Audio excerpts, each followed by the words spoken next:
Think you could pass the Pennsylvania DMV test today? These 20 real questions come straight from the handbook, road signs, right-of-way, and the rules every driver needs. Play along and check yourself. Let's start. Question 1. Pennsylvania's DUI law has 3 tiers. What tier applies to a BAC of 0? 0.8% 0. 0.99% A. Highest BAC most serious tier. B. High back medium tier. C. General impairment least serious tier, no mandatory jail for a first offense. D. Pennsylvania has no tiered DUI system.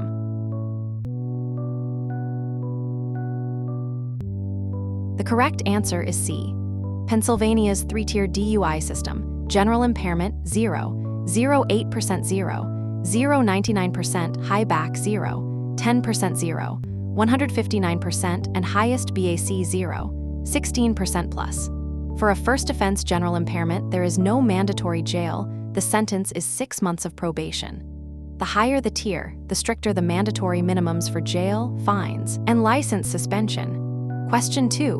What is mind wandering in the context of driving distraction? A. Only occurs when tired. B.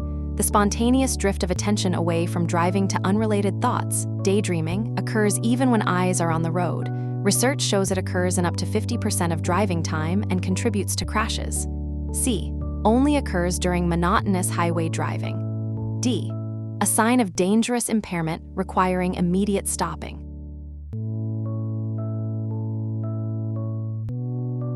The correct answer is B.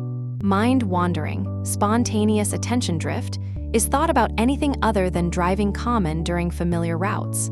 Unlike external distractions, it is internal and often unnoticed. Research shows it occurs frequently and correlates with reduced hazard detection. Question 3. If no one is in the right lane when you need to exit a freeway, you should move to the right lane. A. Only when the exit sign is visible. B. Well before your exit, not at the last moment. C. At the last moment to avoid blocking others. D. From any lane as you approach the exit.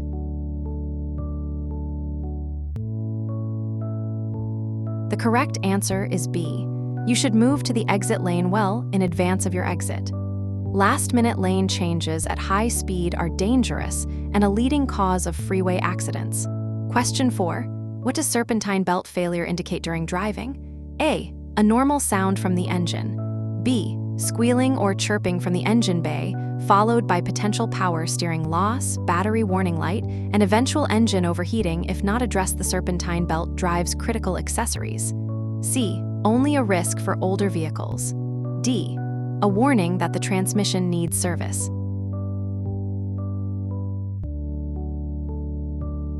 The correct answer is B. The serpentine belt drives the alternator, power steering pump, air conditioning, and water pump. A failing belt may squeal or squeak. If it breaks, power steering is lost instantly, battery stops charging, and eventually the engine overheats. Pull over safely. Question 5. A black and white 1WAY sign with an arrow indicates A. No right turn allowed at this intersection. B. Keep right on this road. C. Traffic flows in one direction only on this road. D. Two-way traffic begins ahead.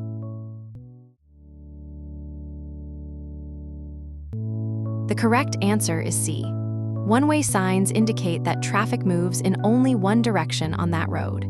Always travel in the direction the arrow points and watch for pedestrians and cyclists. Question 6. What does a raised pavement marker, also called a BOTS dot, that is blue indicate? A. End of high occupancy vehicle zone. B. Location of a fire hydrant. The blue marker is typically placed on the roadway centerline nearest the hydrant to help firefighters locate it in snowy conditions. C. Beginning of a school zone. D. Turning restriction.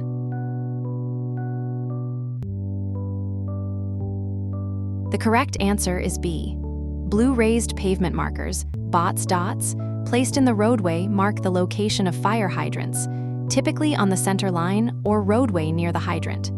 This helps firefighters quickly locate hydrants when streets are covered with snow. Question 7. The DMV vision test checks your A. Only the ability to read signs. B. Only distance vision. C. Only peripheral vision. D. Distance vision, peripheral vision, and color recognition.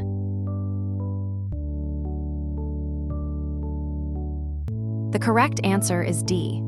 The DMV vision screening tests visual acuity, distance vision, peripheral vision, side field, and color recognition, ability to distinguish traffic signal colors. All three are important for safe driving. Question 8. When entering a tunnel during the day, you should A. Only switch on lights if the tunnel is very long. B. Turn on headlights before entering. Going from bright daylight to darkness reduces your vision temporarily, and other drivers inside need to see you. C. Maintain speed. Your eyes will adapt quickly. D. Use hazard lights inside the tunnel.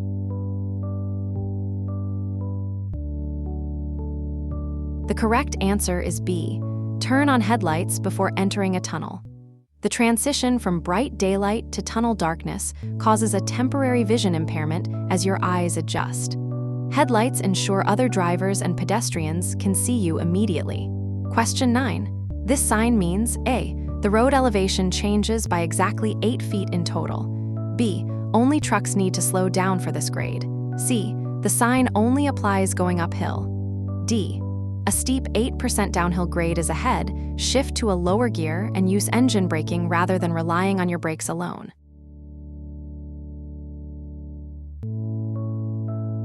The correct answer is D. An 8% grade sign warns of a steep descent where relying only on brakes can cause them to overheat and fade. Shifting to a lower gear lets the engine help control speed. Question 10. It is generally not safe to back your vehicle. A. In a parking lot. B. For a long distance or around corners. C. Into your own driveway. D. When other vehicles are not present.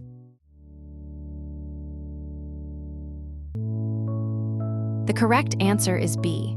Backing for long distances or around corners is dangerous because you cannot see clearly what is behind you. Always back only as far as necessary and never around corners. Question 11. You should turn on your headlights. A. Only at night. B. From sunset to sunrise and in poor visibility. C. 30 minutes before sunset. D. Only when raining.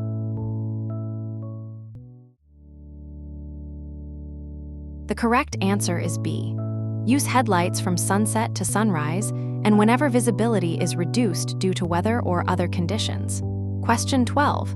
Before changing lanes, you should A. Signal, check your mirrors, and proceed. B.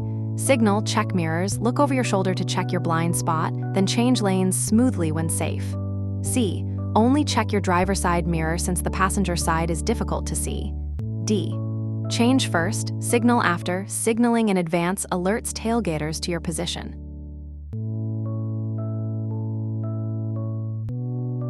The correct answer is B. Safe lane changes. Signal your intention, check both mirrors, then look over your shoulder, head check, to check your blind spot. Make the lane change smoothly after confirming the lane is clear. Question 13. What is the SIPT method for hazard recognition? A. A type of defensive driving insurance. B. Scan, identify, predict, decide, execute, a systematic method for processing driving information and responding to hazards. C. Speed, intervals, position, distance, escape, a following distance formula. D. A government acronym for traffic enforcement.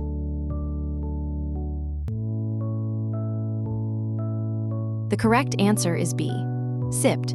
Scan, sweep eyes 12-15 seconds ahead. Right arrow, identify potential hazards. Right arrow, predict likely outcomes. Right arrow, decide best response. Right arrow, execute smooth maneuver.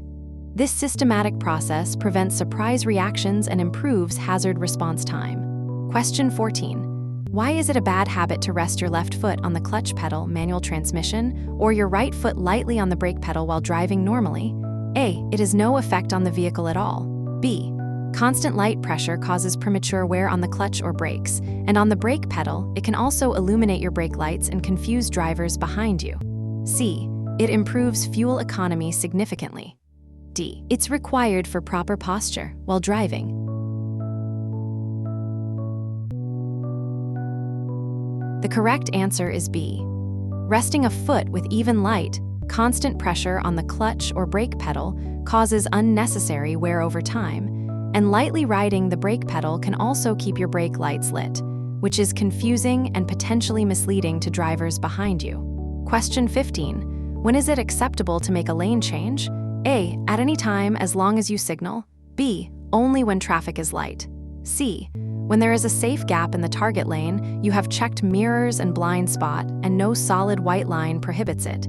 D. Anytime you signal first.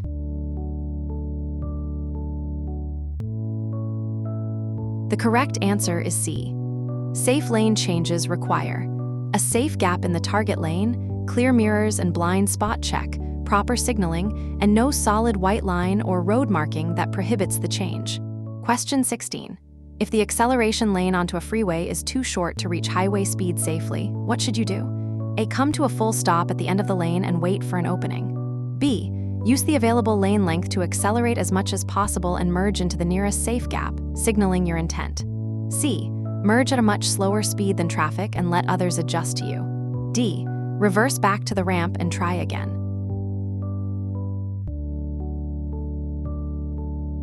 The correct answer is B. Stopping in an acceleration lane creates a serious hazard for traffic behind you. Instead, accelerate as much as the lane allows and merge into the nearest safe gap rather than forcing traffic to adjust to a much slower vehicle. Question 17. What is hydroplaning threshold speed and how can you reduce it? A. The speed at which all vehicles automatically stop on wet roads. B. The speed at which tires begin to lose road contact on wet surfaces, typically around 35-55 mph depending on tire tread depth and water depth reduced by proper tread, correct inflation, and slower speeds in rain. C. Only relevant for racing tires. D. The speed limit in rain zones.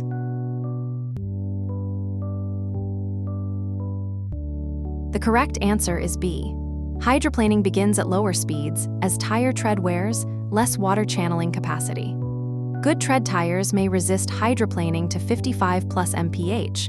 Worn tires may hydroplane at 35 mph. Lower speeds, proper tread, and correct inflation all raise the threshold. Question 18. Who has the right-of-way when you are backing out of a driveway and a pedestrian is on the sidewalk? A. You have the right-of-way since your vehicle is on private property. B. The pedestrian on the sidewalk has the right-of-way. Wait for them to pass before crossing the sidewalk with your vehicle. C. You and the pedestrian share the right-of-way equally. D. Only applies if the pedestrian is in a marked crossing zone.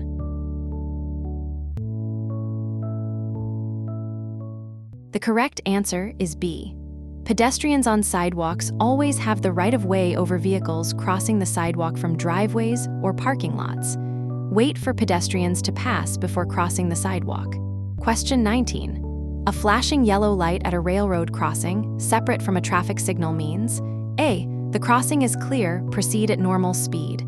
B. A train is approaching, slow down, prepare to stop if a train appears or if the gates begin to lower.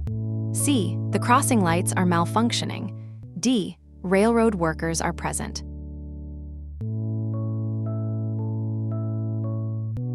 The correct answer is B. Flashing yellow warning lights at a railroad crossing, advance warning signal, indicate a train may be approaching. Slow down significantly, be prepared to stop, and never attempt to beat a train. Trains can take a mile to stop. Question 20. This sign means A. You may pass on either side of the obstruction. B. The sign indicates a mandatory left turn ahead. C. This marks the start of a left-only lane. D. Pass to the left side of the obstruction, island, or median ahead, following the direction of the arrow.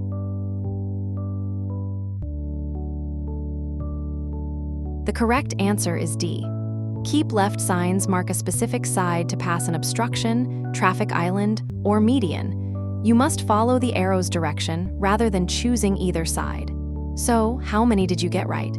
Keep practicing with thousands of free Pennsylvania questions on DMV Prep. Grab it at dmvprep.org/app or search DMV Prep in your app store. See you in the next part.